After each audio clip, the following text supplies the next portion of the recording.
Here is the butterfly and rose.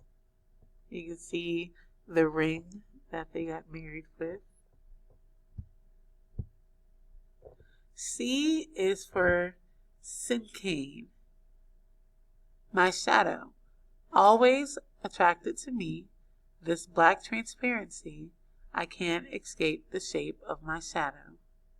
We will be learning about Cinquain poems this week. D is for doublet, rain to snow. Rain falls, leaving the clouds that rain the sky. They said the day would be gray. I slid my hands in my pockets, walking carefully not to slip in puddles or slop mud on my pants. Then, in a magical moment, the drops began to slow, and I watched as from dripping to drifting, rain changed to snow.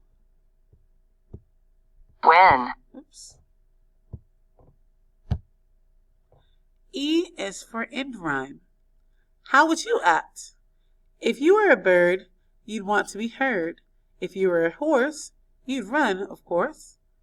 Through water you'd swish. If you were a fish, if you were an eel, all slimy you'd feel. A cold-blooded lizard would stay out of a blizzard, and a sneaky fox would stalk hens and cocks. A cat would have fun lying in the sun, and if you were a worm, through the earth you would squirm. You see, it's a fact that however you act depends on your kind, which brings to mind, if you are a child, should you be wild? Some strange looking animals here.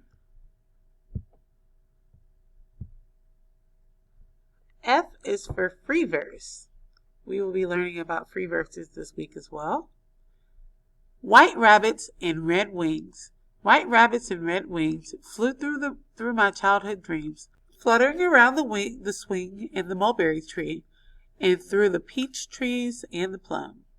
They sat with me in the sycamore, feet dangling high above the ground, wandering where clouds go on summer days, and listening for the train, running with me through the gap in the hedge to wave at the man in the caboose, who went to faraway places. White rabbits with red wings, blue dandelion heads, drifting with the feathery fluff, and followed butterflies, where they floated out of sight. White rabbits with red wings danced upward with the fireflies until they blended with the stars, leaving me where I stood, gazing in a reflection pool at the summer moon, and wishing on a faraway star to be a white rabbit with red wings.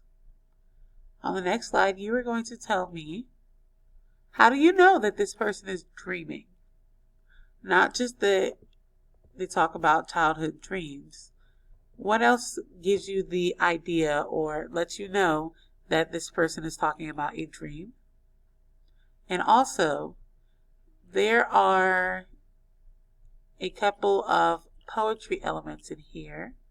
I would like you to give me one example of an alliteration. Remember, an alliteration is when multiple words start with the same letter. For example, Sally Sue sent sand to Susan. They all start with the letter S.